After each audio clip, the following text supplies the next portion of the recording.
The following footage was obtained from within George Floyd Square, an ongoing occupation of East 38th Street and Chicago in Minneapolis, Minnesota. As of this video recording, politicians have ignored and even condoned this illegal insurrection for almost a year. This report will show how race is being used to set the American people against the foundations of their country and one another. America is white supremacy. If that's the case, how do you remedy that problem? Tear down America. What do you replace it with? Communism. I'm for abolishment.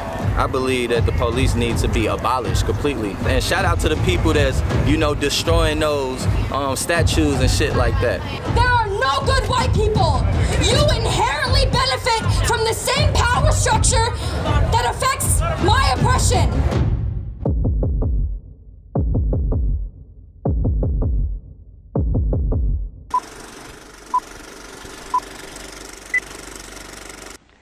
As early as 1928, the communists declared that the racial differences among our people constituted the weakest and most vulnerable point in our social fabric.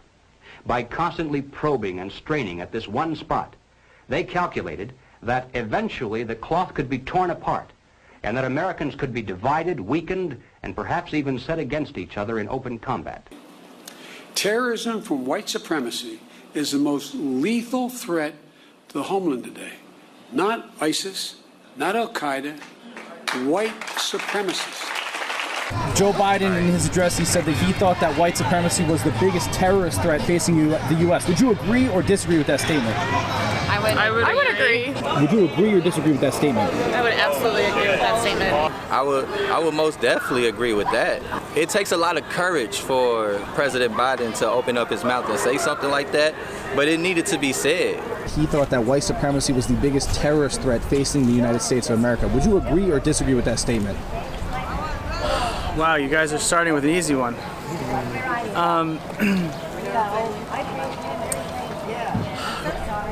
We really don't need to be as afraid of each other as we are. It's so heartbreaking to see how we treat one another. I would strongly agree. I think he's understating it. Frankly. Understating? Yeah. Well, I think he's stating it like, look at this new surprise, when for most of us, now that we're learning, actually, the majority of us are not surprised. America was literally built on terrorism. So that is what America is. America is white supremacy. Why so? White supremacy underscores everything in this country. Most of the violence that occurs in our country can be traced back to white supremacy in some way. If that's the case, how do you remedy that problem? Tear down America. Would you say that comes in the form of abolishing free markets and capitalism and replacing it with something else? It'd be hell yeah. If we could get rid of capitalism, that'd be super kick-ass. What do you replace it with? Communism. There are no good ones. There are no good men. There are no good white people. You inherently benefit from the same power structure that affects my oppression. You cannot exist in this space without recognizing the harm that you have inflicted on other people. So go home and think about when you were 5, when you were 6, when you were 13, when you were 18. Who were you making fun of? Who was the butt of your jokes? You cannot stand here today and say Black Lives Matter without recognizing the black people that you have hurt. Because I don't think there's a single non-black person or white person in this crowd that has not hurt a person of color. Apologize, because you cannot do this. You cannot be here today without apologizing and making up for the harm that you single-handedly inflicted. All right, thank you. I'm not one of those people who's wedded to, a statue to somebody someplace is an important thing, but I don't care that much about statues. Shouldn't that be done by a commission or the city council, not a mob in the middle of the night throwing it into the harbor? People will do what they do. Like, take a statue of Thomas Jefferson or Christopher Columbus. When those get torn down, do you think that's an act of social justice? Or? Yes, I think that's an act of rebellion of being a slave to what America is. It's just bullshit. It's literally just white supremacy through and through and through and through. Fuck all those statues. I don't give a shit about property. Property means nothing. Private property rights? I don't give a shit. As a white person, I am not going to tell people of color how to grieve and how to fight back. A lot of those statues in particular are statues to people from the past who stand for the white supremacist ideals that are currently ruining our country. They should not be viewed as founding fathers or people that, you know, created this nation, I believe, man. You know, there were people here before them. So I think that is an act of justice. And shout out to the people that's, you know, destroying those statues and shit like that. So I live pretty near the Capitol over in St. Paul, and, you know, I'm an Indigenous mom of Indigenous girls. And so anytime we were walking over there, we'd walk on the other side of the street to avoid Christopher Columbus and spit on the ground and wish he wasn't there. So we just gathered there one day. I ran over there, all these other women ran over there. There was a big tall guy that threw the rope up, and then all the women grabbed on and pulled him down. Wow. And I had no clue how that would feel. I did not know. I was like, this is gonna be awesome. We're gonna watch Chris Columbus fall, but it was different. Felt powerful? It felt crazy powerful, yeah. Every time we talk about a wall, it's not about a structure, but about xenophobia. It's about racism. It is a symbol in so many ways of targeting brown and black people in our country. Do you think that border walls are racist? Do I think what? Border walls are oh, like hell yeah. Oh, God, yes. Border walls are like are any type of evil. border? Yeah. I'm not a real fan of borders in general, no. I'm curious, what do you guys think of this border right now?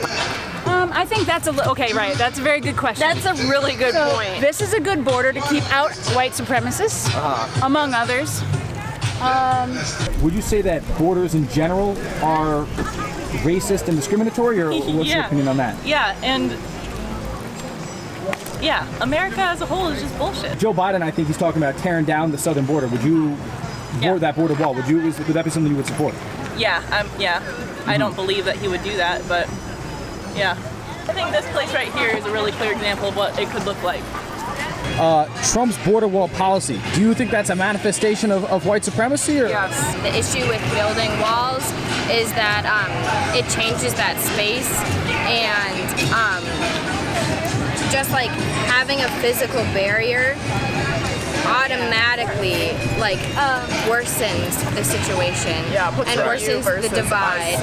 And there's a border right there, actually. I was wondering, do you guys feel like that changes this space? Would you guys feel like this is kind of a different case scenario? No, I think it's trying to keep the negative people out. I think it changes the space positively. Yeah. I see. It gives us our own space to celebrate. Gotcha. And a designated people space understand the purpose of that wall. I will never co-sign on funding a police department that continues to brutalize us.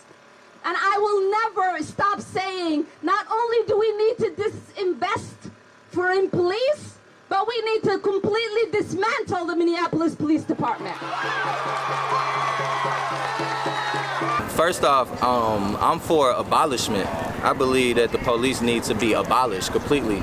I don't think that we can expect a change in the master's house using the master's rules, sort of say. Do you think that defunding the police is part of that, or? Hell yes. Yeah? I'm all about defunding the police. Blow it up. No reforms can work. They've been reforming it for 200, 300, 400 years, and it has not worked for black people. If it works for white people and it doesn't work for black people, then it's racist and it's broke. It needs to be defunded. Police should be long gone. Long gone. There's literally no benefit from them at all. We have now passed the point of painless solutions and parlor patriotism. There was a time, and not too long ago, I think, when we could have pulled ourselves out of this without too great a sacrifice on the part of anyone. All that would have been necessary would have been for us to take an interest in the domestic affairs of our nation and to insist that our elected representatives merely enforce the laws that were then on the books to protect us from internal subversion and to keep the enemy outside the gates. But we didn't. Instead, we slept. Now the enemy is inside our gates. He is on our streets. He is in our halls of parliament. And now there is hell to pay.